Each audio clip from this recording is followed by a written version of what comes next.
cy'abantu bakorera imana ariko hari gap ya generation. Abana babo ntibarimo bategurwa gukorera imana. Abana babashize mu bigezweho, bagera mu gihe cyo gukorera imana nabo bagakora. Basize imiryango yabo baza gukorera imana. Alo, iyo bigeze igihe cy'amaturo bajya bashaka igiceri cya make gitoya muri umuna wa byose witwa ikijana, akaba arico baha abana ngo baje gutura. Abana bazi yuko igiceri cy'ijana kitajya gikora ahandi, ariko kijya gikora mu rusengero. Iyo bagiye kuba amaturo barafunja, bivuga ngo ko barasiga abana. Ubundi iyo ujya gukorera imana uhamagara urubyaro rwawe ukarushira ku murongo. Uburyo bwa gatatu, bamubwiye ngo abana ntitwobasiga, arababwira ngo mugende musiga amatungo. Dufite abantu baje gukorera imana ariko basize ubutunzi. Nimukubwira abantu nishaka mirekera aho ngaho ayo makuru. Dufite kategori ebyiri. Matorero amwe namwe hari kategori imwe, ayandi hari indi, ni hakeya hari zombi. Niyo mpamvu itemiri very relevant. Hari amatorero ntavuze mu mazina batajya bigisha icyacumi, batajya bigisha gukora, kandi batunza abakristo bo muri kategori zose babayeho mu buzima bwo hasi. Umuntu ajya atanga icyacumi cy'inyanya yacuruje, azi yuko iyo abonye 100 si iryiwe, ntabyigishwa. Alo, azi agaciro k'amaturo, azi imirimo. Muri ayo matorero ntubabwire cyane iby'agakiza, bazi yuko agakiza ari imirimo. Hakaba kategori ya kabiri, ni nayo none yatangiye kuzamuka cyane muri kominote zacu, nabaye babwirwa ngo ikintu gikomeye n'agakiza. Kenshi benshi batanabonye bavukiye mu miryango ikijwe ariko ntibakijwe ubwabo.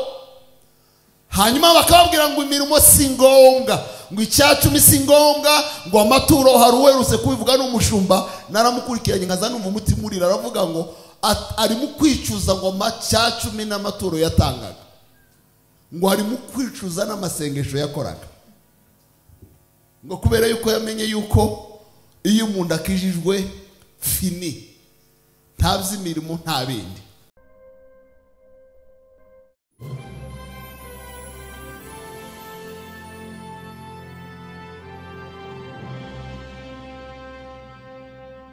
Teraniro kandi ugasanga ameze neza. Mumfashe dukomere imana amashyi menshi. Ntabwo nabanye namwe mu mwanya wo kuramya, ariko abo tubana i Kigali barabizi. Yengera mu materaniro mbere y'abandi, ariko hari impamvu yatumye mu gitondo nsa nkaho ntize gatoya. Hari gahunda zimwe dukora nijoro, kubera yuko tuzikorana bari ku yandi masaha. Tunagije hafi nka saa 8 n'igice saa 9 hari amateraniro ndimo. Arangiye rero ni nka mu gitondo naruhutse hakeye, ariko byambwiye ko byari byiza. Ibintu usanze hano sinabiherukaga kubona abamama baririmba neza, bafite umwete mwinshi. Muzatoze n'abaririya handi. Dukomere imana amashyi cyane. Mbere yuko mvuga amagambo makeya, ndabanza gushimira abantu twazanye. Sinongera kubavuga, ariko ndavuga kuri Napo waje muri iki gitondo, yakoze ubwitange bukomeye. Niba yaje nijoro, wageze nijoro twavuye i Kigali tugomba kuzana, tubaza gahunda uko zimeze. Yarakiri hanze ya Kigali, tuje narize ngo ntakije, kubera ko abagomba kuza mu zindi modoka zipakije bari baje kare.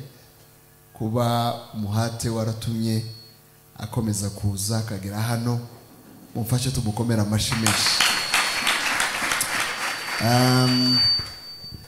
muboshimira nano ndashimira Eugene bari babivuze kuva hano uri muri konje ugiye Kigali wamara ukongera ukigomwa weekend ukagaruka ntabwo ari ikintu coroshe ngiye kuwaza nka rimwe mu kwezi mbanza kubirwara nk'iminsi 3 sorumva rero kuba yaje kandi aricyo cyamuzanye munyemere tumushimire na dukomere Imana mushya nabonye n'abandi benshi bo mu rusengero rwacu niba giyo bari hano baba ari abahano simbizi ubwo naze kubavuga hari abo mpaye mbona ruya ruhande sewe singitandukanya ba hano nabi wacu kuko akenshi usanga iyo bari Kigali bari wacu bamwe tukaboza mu mafishe bagaruka hano bakaba ba hano buri urusengero rwabaye rumwe ni nawo umugambi w'Imana sindivuga byinshi cyane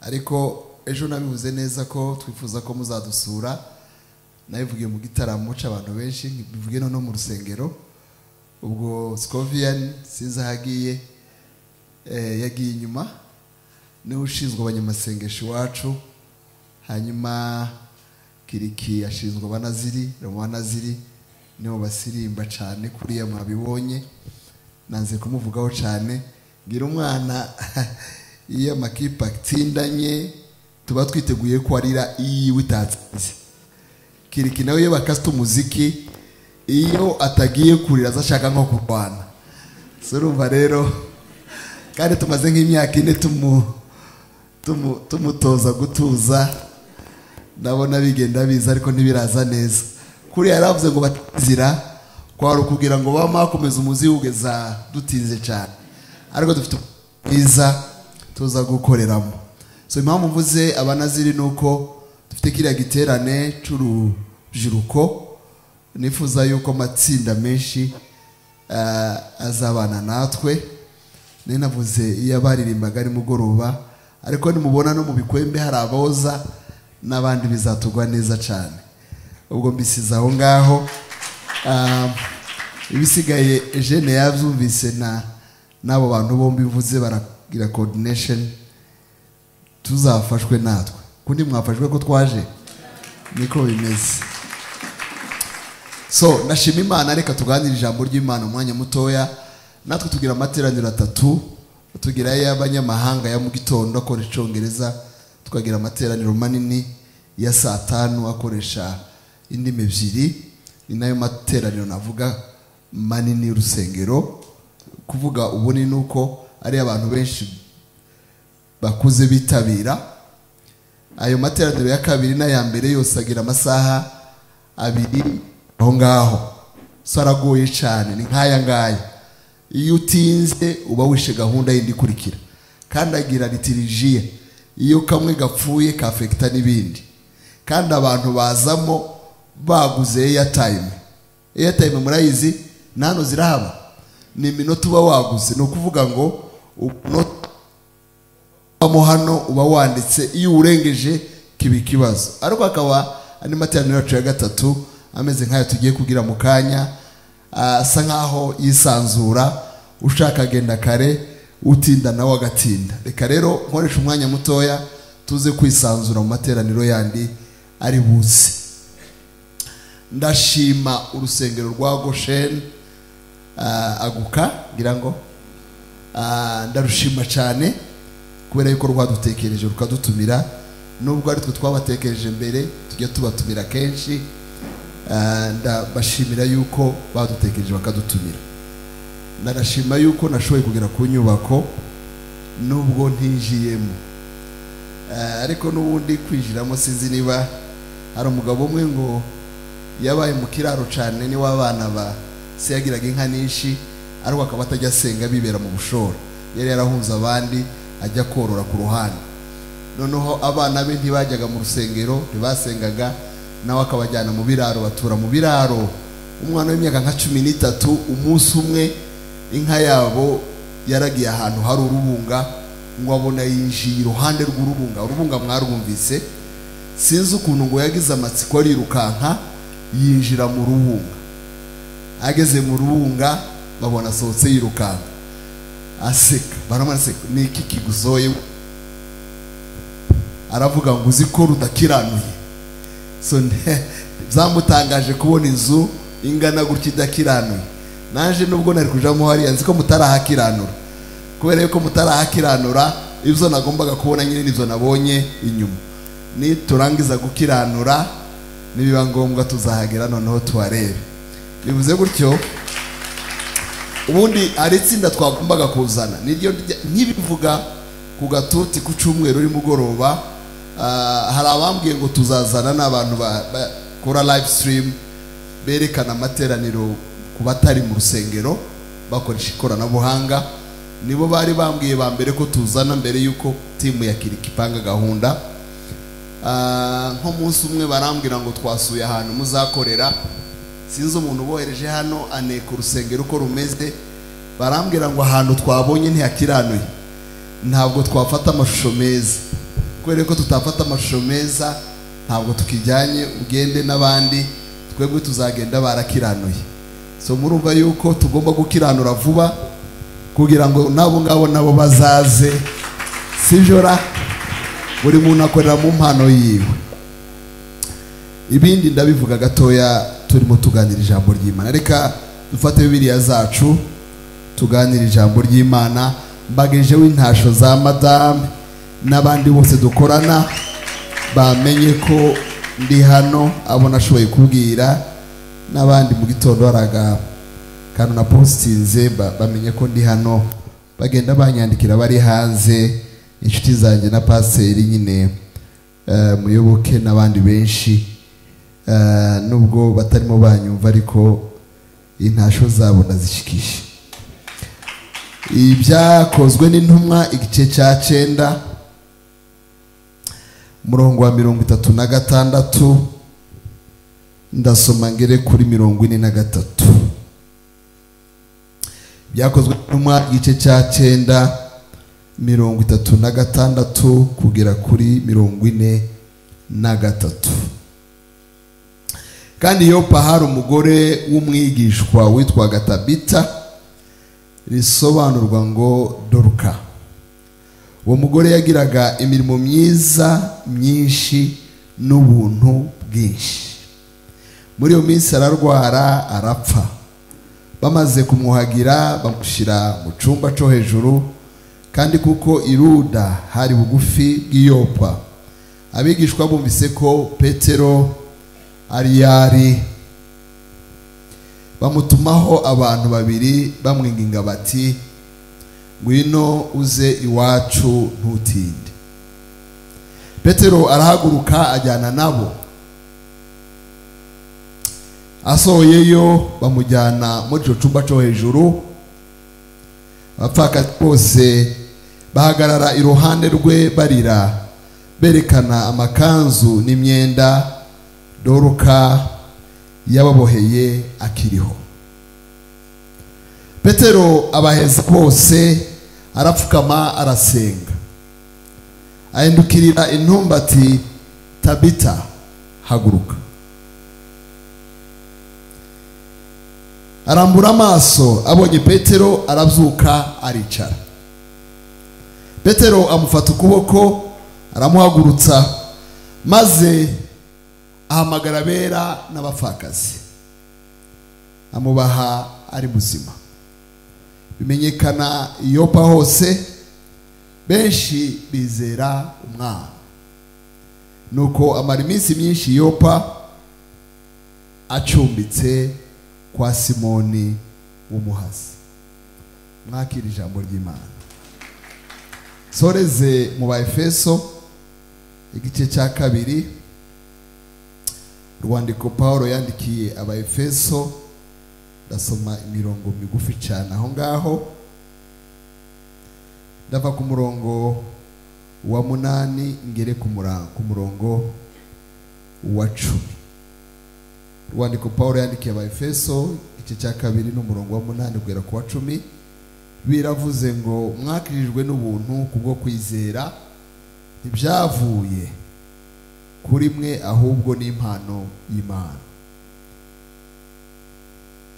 Ntibyavuye no ku mirimo kugira ngo hatagira umuntu wirarira, kuko turabo yaremye ituremeye imirimo myiza muri Kristo Yesu iyi Imana yiteguriye kera kugira ngo tuyigenderemo. Mwakira ijambo ry'Imana nanone. Ndagerageza kuganira kuri teme nise gukorera Imana mu gihe cyacu, kubera yuko nzi ko muri gikorwa cyo gukorera Imana, kubakira Imana, numvise iyo nyigisho mu magambo makeya ariyo navugaho, kandi nkayivuga mu buryo bw'inyigisho mbishoboye. Nibinanira nyine kiriki yabivuze neza, nta muntu ujya uhaguruka na commentaire yayizana. Ariko iyo umuntu ahaguruka ari umwigisha mwiza, yagera hano ijwi naryo rikamunanira, akarijera bikanga, akagereza gutuza bikanga, akarikoresha nyine uko ryaje. Ariko uko bishobora ndabaho utuntu nkatungahe mwandika, kugira ngo nk'umwarimu mwiza tudafashwa ngo tugende ntaco musigaranye. Ubundi gukorera Imana ni teme nkunda cyane, ko ni teme nyanigisha uko mbishoboye nkayishyira no mu bikorwa, kandi ni kuva kera. Jya nibuka mu cyumweru cya mbere nakirijwemo, shoke ko ari abantu twiganye banzi igihe nakijijwe bari hano, ndabizi ko bahari. Mbere yuko nkizwa nari maze icyumweru hano hakurya i Bukavu, nagiye gusura umuryango. Muri ico cyumweru nakoze ibintu bibiri, kimwe sinkivuga cyane ariko abantu benshi bajya bikurikirana kuri YouTube nyamivuga.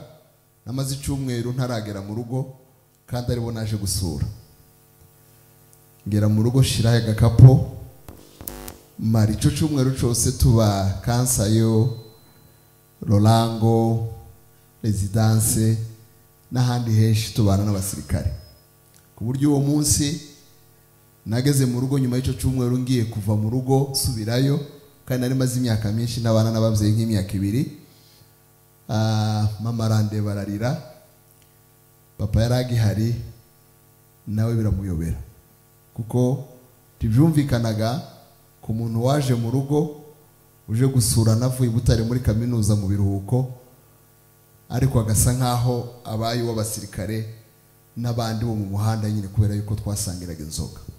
Cyo nicyo kintu ca mbere ntazibagirwa. Niyo nsubiye Bukavu mwivuga butumwa, unze kujyayo matorero yandi kugeza iriya ruguru misozi Kimbunda, rimwe na rimwe njyayo. Njya nibuka yuko icyo cyumweru kitari coroshe. Cya kabiri nakoze, ndimo ndavuga gukorera Imana, sindatateme. Mafaranga abantu bampaye bishite icyo gihe bari abasirikare, intambara ya Kongo ya mbere irangiye ya Kabila wa mbere, ngura sheneti henze nayo iguza amadolari 200. Ndagenda njya kuyikoresha, nkora na medaye yanditse amazina yanje, numva ari umutungo nibitseho. Sinagiraga imodoka, sinagiraga ikibanza, nta kindi nagiraga uretse imyenda nambara. Nubwo nibwo butunzi bukomeye nari mfite. Mu cyumweru cyakurikiye ndakizwa, maze gukizwa mu cyumweru cya gatatu nzi Butare. Ngeze Butare, ikintu cya mbere nakoze kugira ngo mbwire Imana yuko maze gukizwa ariko hari ibyo ngiye gukora nyikorera. Iyo shenete ndayifata mu rusengero rwa Resurrection Church, nirwo naringiyemo bwa mbere, ndayitanga. Mbwira Imana ngo Mana, kuva none ntanze Isaka, ikintu kiremereye mu buzima bwanje niwo mutungo mfite.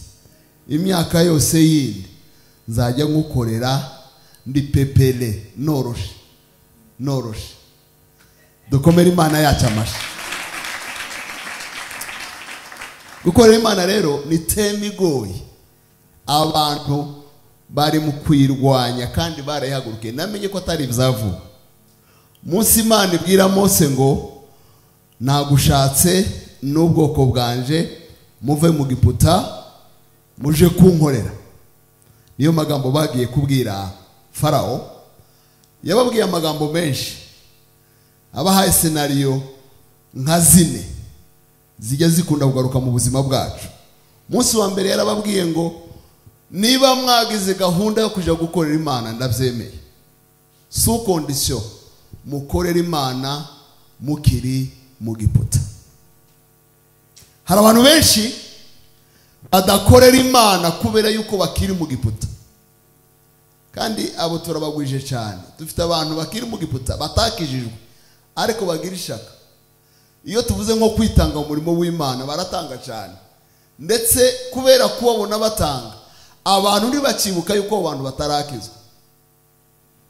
Kandi kubera ko tubabona batanga cyane, abakozi b'Imana benshi, abashumba, abaprofeti, abaapostles n'abandi za kategori zose muzi, babagize inshuti cyane.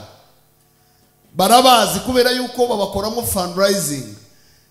Akenshi abo bantu ashobora kuba atunze n'abagore babiri cyangwa batatu, ariko kubera yuko yitanga mu rusengero agakorerwa protocol, ndetse rimwe bakavuga ngo uriya ni inshuti y'abayume ndimukoreho. Allo, ndavuga amagambo aremereye.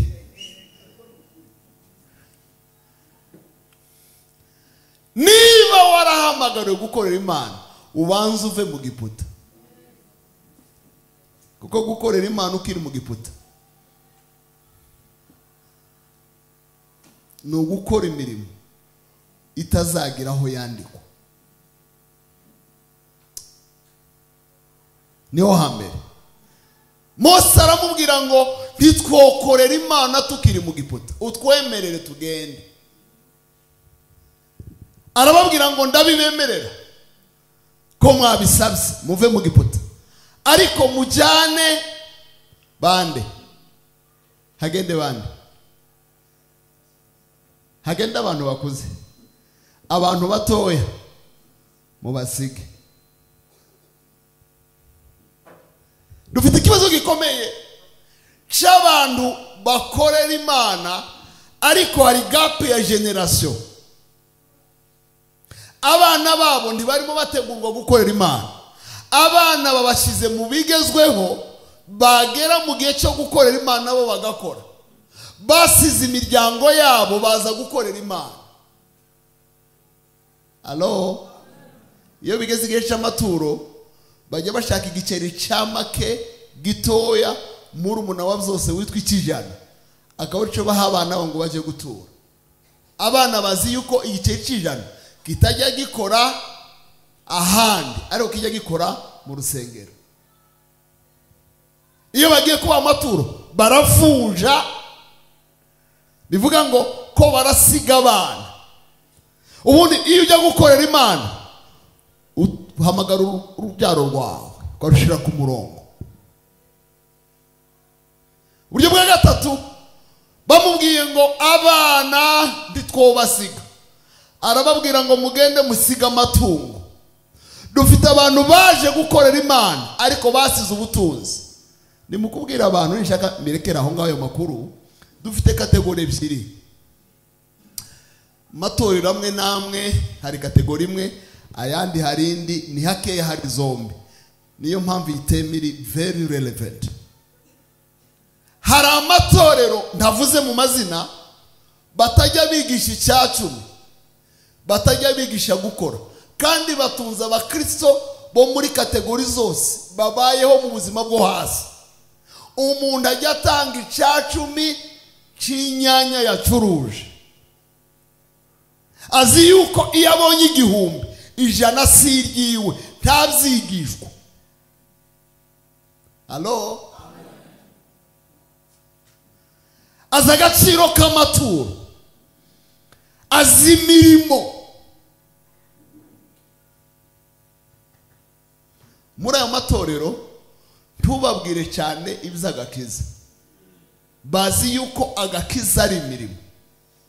Hakaba kategori ya kabiri, ni nayo none yatangiye kuzamuka cyane muri kominote zacu, nabaye babwirwa ngo ikintu gikomeye nagakiza.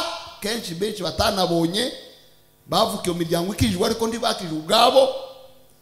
Hanyuma bakababwira ngo imirimo singombwa, ngo icyacumi singombwa, ngo amaturo hari uweruse kubivuga n'umushumba naramukurikiranye nkazana umutima urira, aravuga ngo arimo kwicuza ngo cya 10 n'amaturo yatangaga, ngo arimo kwicuza n'amasengesho yakoraga, ngo kubera yuko yamenye yuko iyo umuntu akijijwe fini, nta by'imirimo nta bindi. Izo ni extreme zombi. Ni hakeya abantu bazi agakiza n'imirimo. Niryo jambo mvugaho gatoya. Agakiza n'imirimo ni amagambo akomeye akuruye deba muri iyi minsi, ariko ni amagambo asobanutse muri Bibiliya umuntu atagombaga kwibazaho cyane, kubera yuko Bibiliya yasobanuye cyane. Ikintu nkunda ni iki ngiki. Paulo yanditse amakuru meza kuza agakiza. Numvisemo amagambo nk'aya. Icya mbere yavuze ngo mwakijijwe kubw'ubuntu, ntawe bishidikanyaho, ariko arabishimangira, aravuga ngo sizo mwakoze,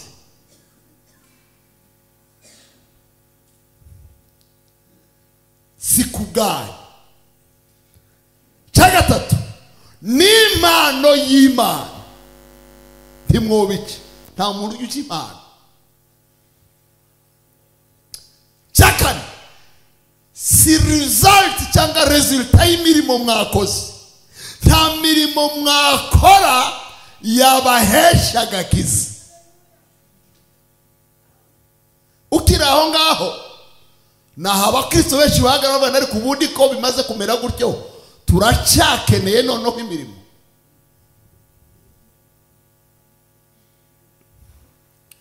Nkunda ni iki ngiki. Paulo wavuze amakuru y'agakiza ko ntacyo twakora, ko atari imirimo yacu, ko ari impano twahawe. Ni nawe wavuze ibyo gukorera Imana. Gusa tujye dufata ahaturyoheye tugasiga ahatugoye.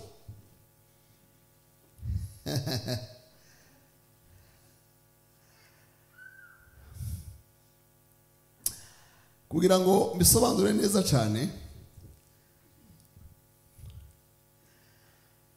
ndashaka gutandukanya imirimo mbere y'agakiza n'imirimo nyuma y'agakiza, naho bisobanuka cyane. Imirimo ya mbere y'agakiza ni ubushwambagara. Ntacyo twakora kugira ngo tubone agakiza, nta mirimo twakora. Yesaya abivuga neza mu gice cya 64 umurongo wa 6. Kamasome mvuga imirimo ya mbere y'agakiza. Aravuga ngo kuko twese twahindutse abanduye, ngo kandi nibyo twakiranutse byose bimeze nk'ubushwambagara bufite ikizinga, twese turaraba nk'ibibabi, kandi gukiranirwa kwacu kudutwara nk'umuyaga. Mu yandi magambo, nta mirimo yopimwa ngo yuzure iduha agakiza.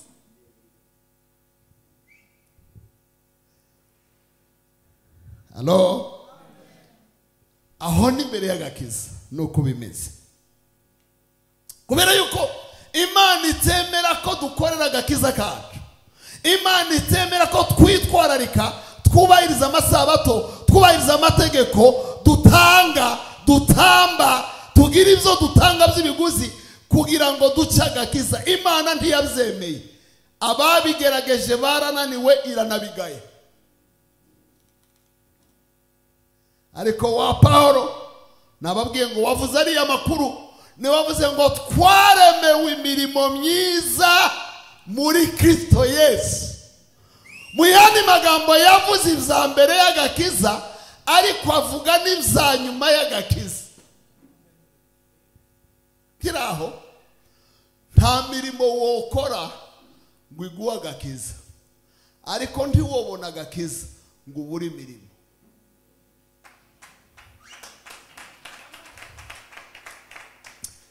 Bisubiremo. Gukizwa ni nko kuvuka mu muryango, ntabwo ariyo finality. kuvuka si finality. Nta n'icyo umuntu akora kugira ngo avuke mu muryango aho wisangamo. Niyo mpamvu agakiza ntacyo wakora kugira ngo ukabone, kugira ngo uvuke ntacyo wakora, ariko ufite icyo ugomba gukora kubera yuko wavutse muri uwo muryango. Ntiwavuka mu muryango ngo uyoberwe yuko wavutse kugira ngo ugire icyo ukoramo. Niba ntacyo wakoze kugira ngo wisange mu muryango, menya yuko hari icyo witezweho kubera yuko uri muri uwo muryango. Bivuga ngo nyuma yo gukizwa nyako nta muntu woba mu nzu y'Imana atagira mu murimo, keretse atazi impamvu yamuzanyemo. Abapfobya imirimo rero mubabwire ngo ntibijyanye n'ijambo ry'Imana. Imirimo ya nyuma y'agakiza ni ihame, kubera yavuze ngo twaremewe imirimo myiza. Kandi igitangaje Paulo abivuga mu interuro imwe kiravuga iyo agakiza twahawe ku buntu, ariko akiraho ahita avuga ngo ariko mumenye neza yuko nyuma y'agakiza, nyuma yo kuvuka, hari imirimo idutegereje, kandi iyo mirimo si iyo mu miryango yacu, si iyo ahandi hose, ni muri Kristo Yesu.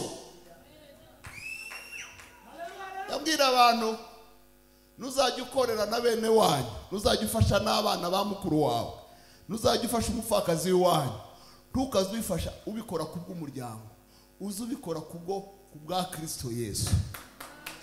Bisubiremo. Niba ari ikintu kibi, ni inama y'umuryango guterana ngo guciriye inka. Biriya simbikunda pe. Jewe sinza nkora ikintu banciriye. Sino gikora. Suko mpinze umuryango.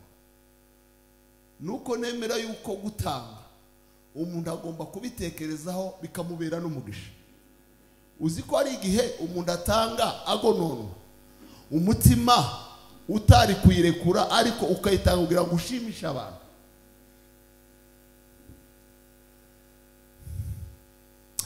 Ubuzima bwa Tabita muvugeho gatoya. Biravuga ngo numwe mu bigishwa babaye Yopa cyari kivuko cy'umujyi w'i Yerusalemu. Agira amazina abiri, agira izina ry'igiheburayo, akagira n'izina ry'ikigiriki. Mu giheburayo yitwa Tabita, mu kigiriki akitwa Dorcas cyangwa Doruka mu Kinyarwanda. Tabita. Igitangaje kuri Tabita niki, ntabwo ari umuhanuzi ukomeye nka Eliya na Elisa n'aba Yesaya, ntabwo ari umutambyi nka Mose, ntabwo ari umurwanyi nka Yoshua, ntabwo ari umwami nka Dawidi, ntabwo ari umunyabwenge nka Salomo, ntabwo ari umuvugabutumwa w'amahanga nka Pawulo. Tabita muri ibiri yagaragara rimwe gusa,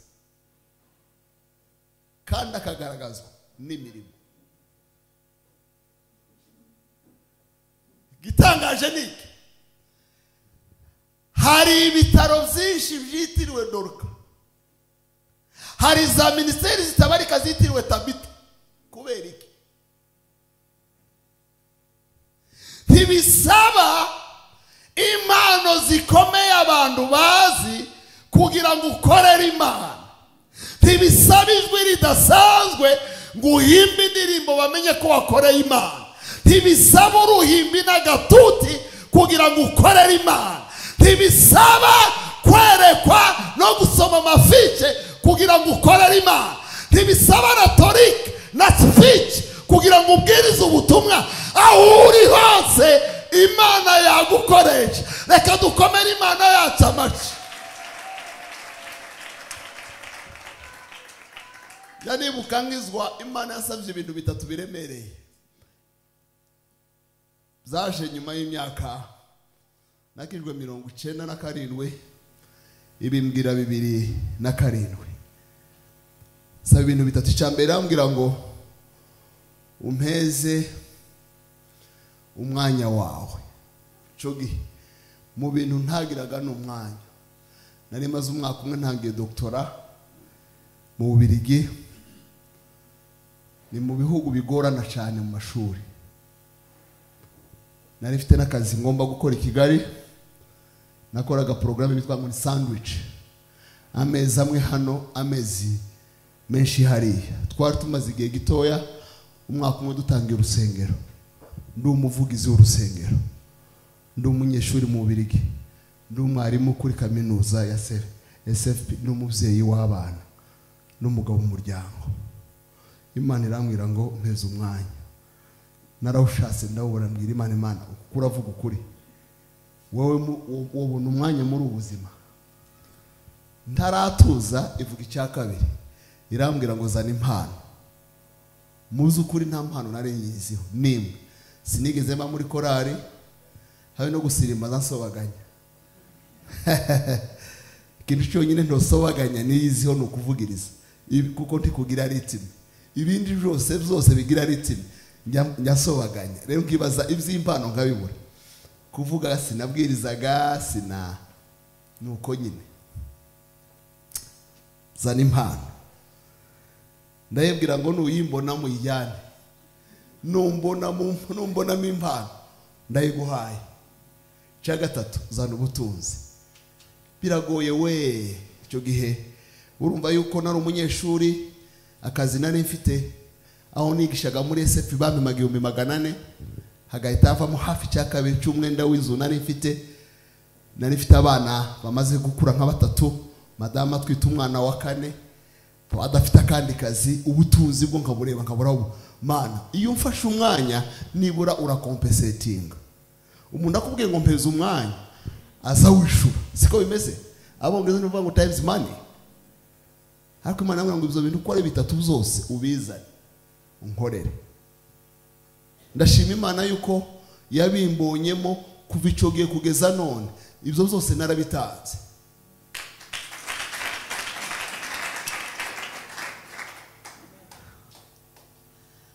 Dorka ndamukunda cyane. Njya abantu ngo Imana ntigidusaba ibyoroshye, igidusaba ibikomeye. Nujya mu bukristo umenye kutagiye gukora ibyoroshye. Bibiliya yavuze ngo yari yuzuye imirimo myiza. Kubaza iki kintu, niki cyuzuye ubuzima bwawe? Dufite abantu mu nsengero babana beza ariko buzuye amagambo. Niyo mukozi inama yo kubaka bajya ku ruhande bagaca intege. Imana ishimwe ko batabahana. Ko umurimo nabonye hari timwo ukora mufite abantu baca abandi intege.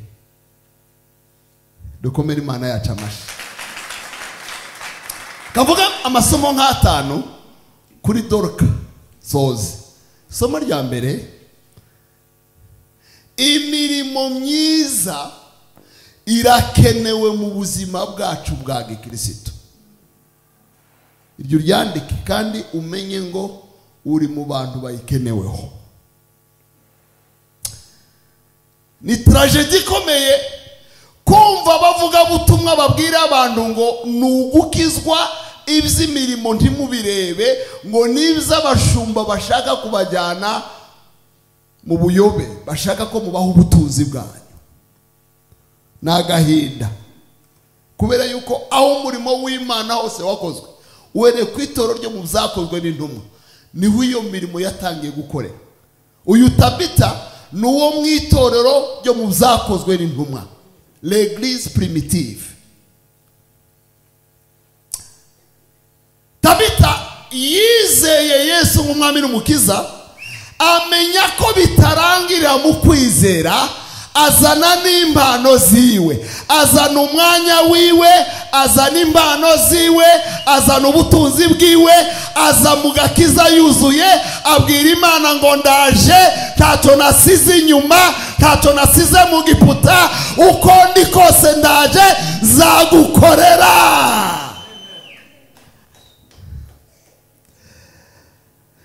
Yagiraga kwizera, ariko kwizera nyako kugira n'ibikorwa. Yakobo abivuga neza 2:26 aravuga ngo nk'uko umubiri udafite umwuka uba upfuye, ngo niko kwizera kutagira imirimo kuba gupfuye. Mu yandi magambo abababwira kwizera kutarimo imirimo barimo barabaheza ibipfuye, ko kwizera nyako ni mu mirimo.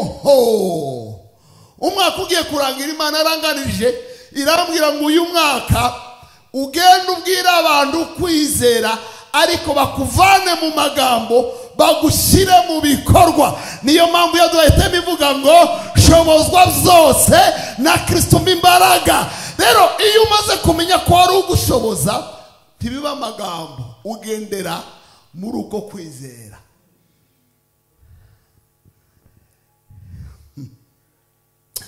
Luka byandika neza aravuga ngo yagiraga imirimo myinshi. Niwe wanditse ibyakozwe n'intumwa. Kandi ikintu nakunze ni iki, mu Kristo agira imirimo ameze nk'igiti cy'imbuto kitarigera cera imbuto. Bantu b'Imana, umuntu yotera insina kamara nk'imyaka 10 mu kibanza ciwe itazanye igitoki akavuga amagira insina. Umuntu yogira avoka ikamara imyaka 15 iri mu kibanza itagira avoka akavuga ngo agira. Ni ukuvuga ngo avoka n'urutoki n'ikahwa n'ikigori n'igishimbo si ibiti by'imitako, ni ibiti bigomba kwera imbuto. Ubuzima bwacu bwa Kristo si ubw'imitako, si ubwo gukizwa ngo dutake inzu y'Imana, nubwo kugira ngo nitugera mu nzu y'Imana habe impact, abantu babona Imana, abantu bamenye Imana. Ntibazamenye Imana tuvuga amagambo, habe n'agakiza ka none karahende. Nimukubwira abantu ko muvuga ngo ntidukora imirimo, bazabwirizwa gute ntabababwiye? Bazabwirwa gute ntababagezeho? Bazabagera gute ntababohereje? Uku twavuye i Kigali mu mwuka gusa, nta modoka twashizemo karibira. Mbabazi igendo iyi nzu muteraniramo nta mafaranga ijya yishurwa. Halo, uyu muriro mwebwe nimujya mwishura hano.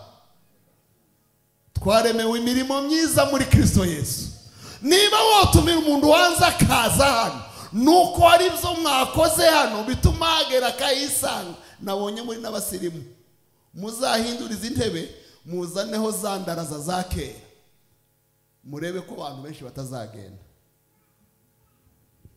Halo, abantu barashaka ibintu byiza. Uzi ko hari abantu twakiriye mu rusengero gusa kubera yuko babonyemo tapi. Mwerambwe ngo iriya tapi irimo hari ngo sinosubira gusubira muri Nyakatsi. Ariko tapi igira ikiguzi. Abantu bazi ikiguzi. Mugabo mube sinzi impamvu muvuze. Cyo narigiye kuvuga se kikivuze ko nabuze umuntu. Bigira ikiguzi. Tugira abantu benshi bagira amagambo meza ariko bagira imirimo mikeya. Ninavuze ngo ubu Kristo bukeneye imirimo myiza. Niyo somo rya mbere. Irya kabiri, mu nzu y'Imana buri muntu wese agiramo umurimo, agira icyo yakora. Baza mugenzi wawe wese ugira icyo ukora mu nzu y'Imana. Iki ngivuge gahoro nushaka ugitekereze ngo pastor uvuye i Kigali yabaje abakristo bagosheni bose niba bagiramo imirimo. Tugira abantu benshi ngo barakomeretse mu matorero, kandi nyine ni byiza iyo babivuze, iyo bakuganije uburyo bakomeretse wumva ariko bimeze. Akakubwira ngo jewe narakomeretse cyane, ngo singishaka kugira icyo nkora, nguko nkunda rero nukuza nkicara inyuma kagenda mbere. Sinshaka ko azagira usura, sinshaka ko azagira umenya, nzageza nterane nyuma ngende mbere. Kandi abo bantu bumva bagira rezonisha, ariko ngo simbanye n'abantu bose neza. Muri byo gukora mu mirimo ngo utangiye gukora ngo nukomerekera. uko twodeka gukora ngo tudakomereka ibintu bizokunda. Mureke dukomereke, dukomerekera Imana. Ntimuri mu gukomerekera no hanze ntacyo mwakoze. Halo, kugira ngo twebwe dukire Yesu yarakomeretse. So mwemere rero kuba abagaragu, ibyo bakoreye mwigisha babibakorere, ariko ntimuve mu mirimo, ntimureke gukora. Bakuvuga ukore, bakwanga ukore, bakugamba ukore, kuko waremewe imirimo myiza.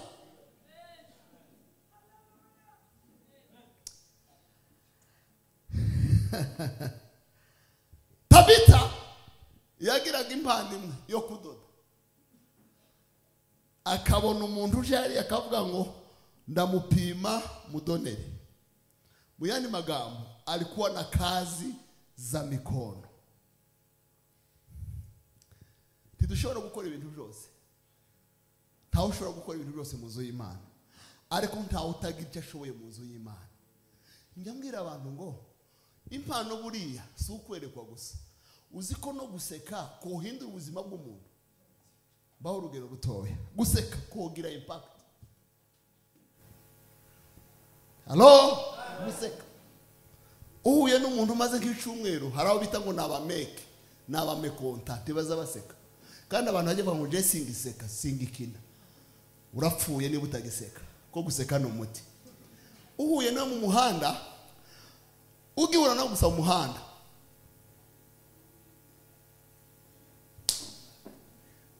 haguruka, yagiraga ibyishimo byinshi.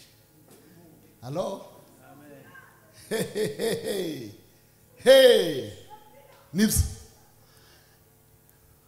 Ugahura nawe, wamara guhura nawe ugaseka. Yaba ataravuga ijambo rya kabiri ugaseka, yaba ataravuga irya gatatu ugaseka, utaramusuhuza ugaseka nka gatanu, ugakurikirana mufuririzo utaragira ikindi. Ubwa gatandatu azaseka akagagara. Ni ukuvuga ngo wamwandukirije ibyishimo atagiraga. Bivuga ngo iyo mpano nayo irakenewe. Hari abantu bagomba guseka kugira ngo baryame. Hari abantu baje bakeneye uzi haherutse kuza umudamu umwe uvariye mu gihugu cy'abaturanyi bavuga icyongereza, munanze kuvuga amazina yiwe ndi ugatuti. Niwe muntu wa mbere wagize public nini Kigali. Abantu baruzura, muzamubona abasore bava muri Kenya n'abandi, abantu bakuzura bagatanga amafaranga ngo bagiye guseka. Guseka ni impano. Kubera iki tutagira abadusetsa mu nzu y'Imana? Uzi ko ushobora kuba umuntu gusuhindura ubuzima bw'abantu basetsa. Niba ugira impano yo gusetsa uzaze hano. Niko bimeze hano, dukeneye abantu bafite impano, ariko bikore mu izina rya Yesu. Ubwira abantu ngo ari Kristo, ngaya mahoro yampaye, ubu ndagenda nishimye. Ubabwire ukugirira neza, utumye useka, utumye ukeye.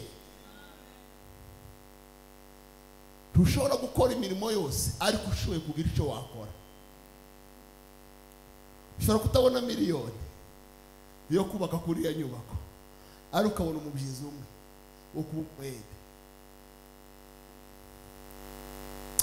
Kinangaje nimureba muri iriya gahunda ya Tabita, nta muntu utarakoze. Hariho amatsinda nk'atanu. Iya mbere ni abantu bagiye koza umubiri wa Tabita, buriya bari bakorera Imana. Iya kabiri ni abantu bakoze inama, abigishwa bahise bakora inama. Iriya ni umurimo w'Imana. Aba gatatu boherejwe kujya kureba Petero ahari, ubwo bagiye mu murimo w'Imana kujya gushaka Petero, ni umurimo w'Imana. Aba kane ni Petero na timu yari kumwe nabo arasenga, uriya ni umurimo w'Imana nawe. Halo. Aba gatanu ni abantu bakomeje gufasha abo Tabita yafashaga mu gihe yari yapfuye.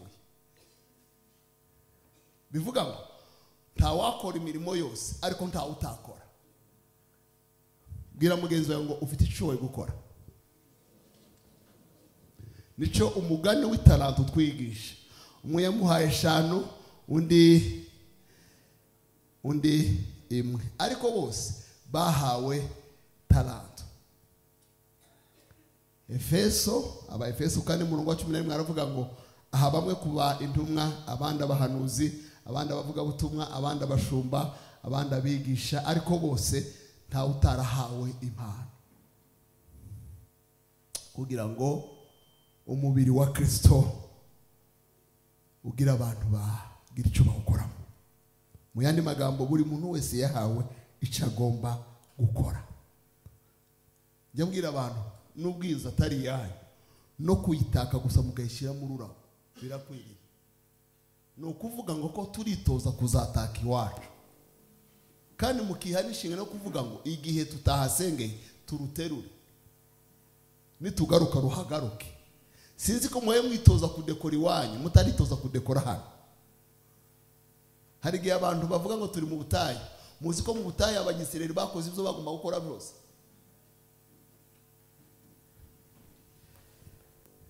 Gisiza aho ngaho.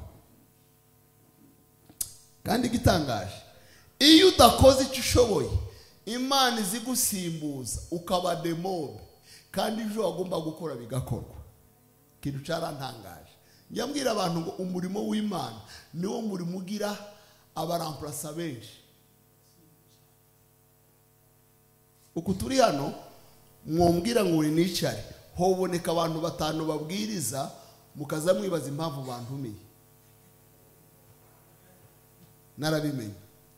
Richard twazanye yovuga ngo si ndirimba, hoboneka bakuru ba Richard apana bari umunabi, abantu bari bicaranye impano ziko nabibonye muri Foursquare.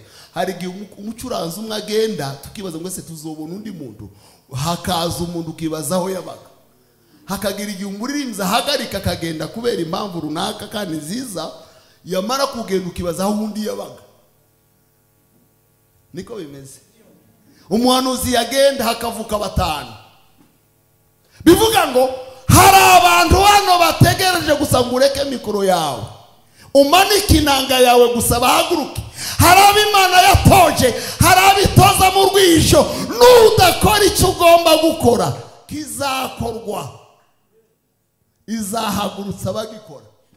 Tujya kuba ku rusengero, nabwiye abantu ngo buri muntu aje mu itsinda ryaho agomba kubakira. Niyo magambo nababwiye makeya mu mvugo, ndababwira nti utashaka kubikora ntimumuhate, ntimunamubwira ibindi. Uwo ni umuntu w'umutaramye cyangwa uzaterana. Tugomba kugira abantu bamwe bazishima urusengero rwuzuye batarukozeho, sibyo? Batazagira ubuhamya mu rusengero. Hako tugomba kugira n'abandi rwavunye. Hari abatamzi, hari abavunywana n'umurimo w'Imana.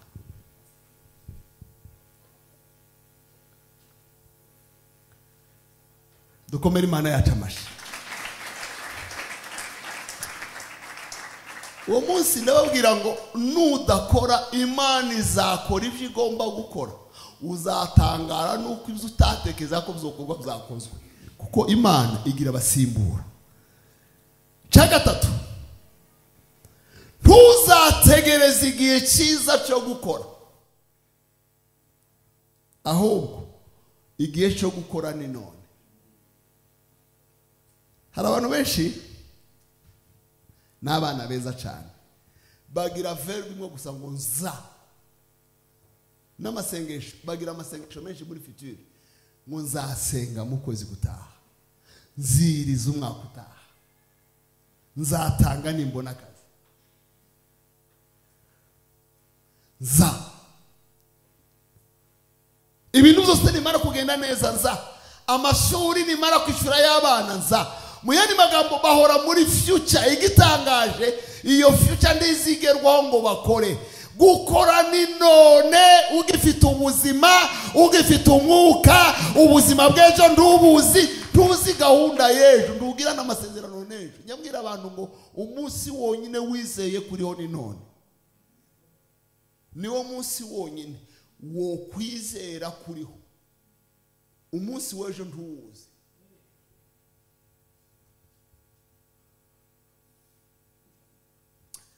Myani magambo, tuzategeza ngo nimara kubona amafaranga menshi, ariko bari ngo urabona ngo akazi mpebwa 100,000, ngo Imana impaye nk'akazi ka 500, ngo uzatanga 10. Babwira iki kintu, uratubesha kandi uri umwana mubi, ntukazubesha. Niba udatanga 10 cy'ijana, tuzatanga icyacumi cya miliyoni. Udashobora gutanga ibihumbi 10 by'icyacumi, tuzatanga icyacumi cy'ibihumbi 100. Biravuga ngo ukiranuka muri duto ni ukiranuka. Nushaka kumenya igipimo cyo gukiranuka, uzarebe ugize ukiranuka muri dutoya. Yakane, gukiranuka, faithfulness, kurakomeye kuruta greatness, gukomera. Kugira agaciro kuruta gukomera. Umugani wa Tabita utwereka yuko Imana y'agaciro n'utundu dutoya. Bibiliya si igitabo cy'abantu bakoze ibintu binini gusa. Nicyo nyikundira. Ije kubica abantu nga ba Goliyati bishwe, na ba Dawudi babishe, na ba Mose bajyanye ubwoko, na ba Yoshua babatuje mu gihugu, cyari kuba igitabo tutisangamo, ariko kirimo n'amakuru y'abantu b'abadozi. Hello? Bivuga ngo igikomeye ku Mana si ibikorwa bisakuza bikomeye, ahubwo ni igikorwa ushoboye. Baza mugenzi we ngo ese ushoboye iki? Mubwire cyane, bango munyeganyeza, ushoboye iki mu nzu y'Imana?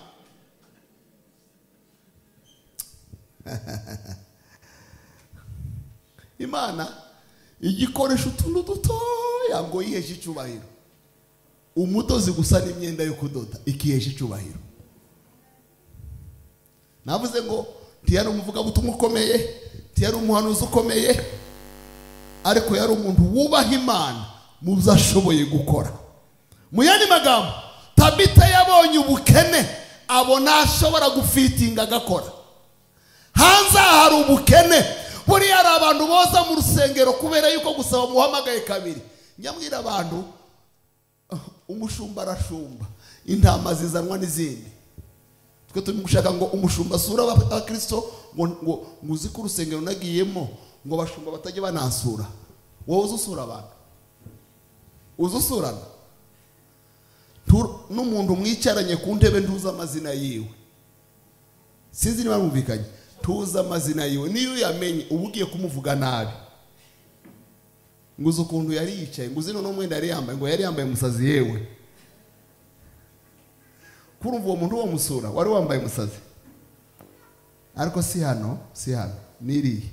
Ayo namakuru yiri niyo namenye. Niba tagusura, Imana ishimwe, ushoboye kugira icyo ukora wewe. Kandi umushumba ntazasura abantu bose, ariko hari uwo wasura, hari uwo wakundisha itorero. Uzi ko abakristo aribo bazana abandi. Umukristo yavuze itorero ryiwe neza, abantu borizamo. Yarivuze, uzi ko hari umuntu uzaje kwirubura, yahora ngo nawe uraje, ngo natwe tupfuye kuba gusa, ngo twabuze nk'ahandi tugenda. Yo, umuciye intege. Niba yarajije no gukora ibyo yari gukora ntuzabikora, umurimo yari gukora niwo uzawuhanirwa. Tabita yamenye ko ari cyo yakora, aragikora. Gatanu,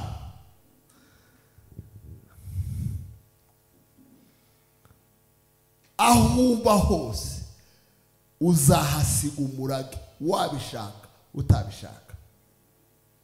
Cyandike. Nakunze ubuhamya bwa paseri kuri Furaha baje mu rusengero rwacu gato mbere ya corona. We na Scovi baziye rimwe ngo babaga no mu rusengero rumwe. Siko bimeze. Ubu Scovi mu rusengero rwacu ndiye muvuze neza kiriki no mu apotre wasengewe.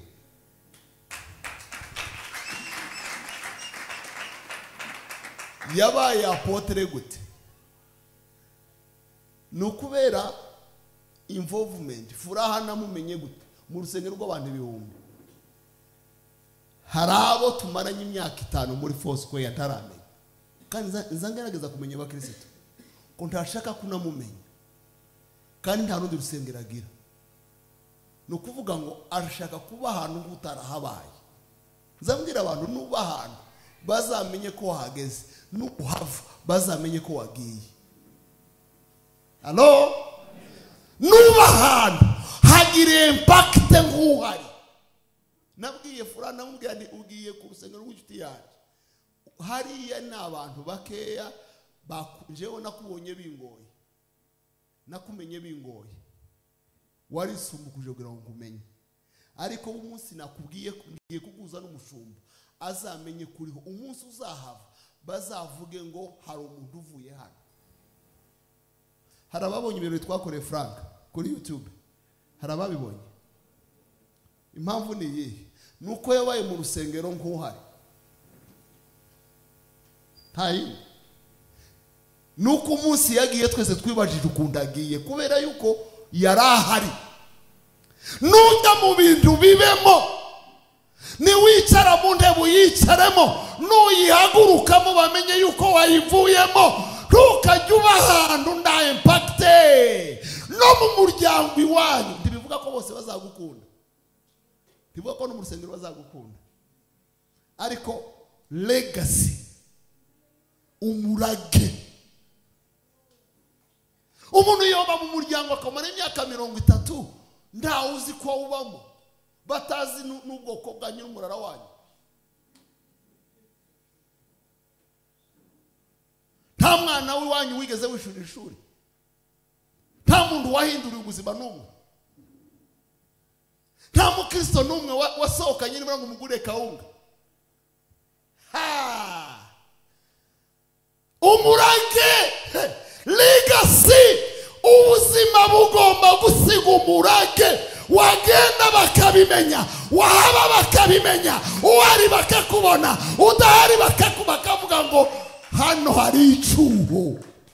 Impamvu abapfakazi bose bakoranye baraza nuko Tabita yabaye nk'uhaba. Abantu bose baramumenya, agiye baravuga ngo nditurabona umusimbura, turaje ngo Imana imugarure cyangwa itwereke uwamusimbuye. Mu yandi magambo, hari icyo Imana yaguhaye, hari icyo yagushyizemo. Nutaba wowe, nta wundi wowe uzaba wowe.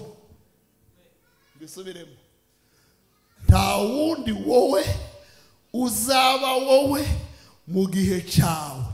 Ba wowe kuko utaba undi. Nutaba wowe, wowe ntacyo azaba yarabareyeho.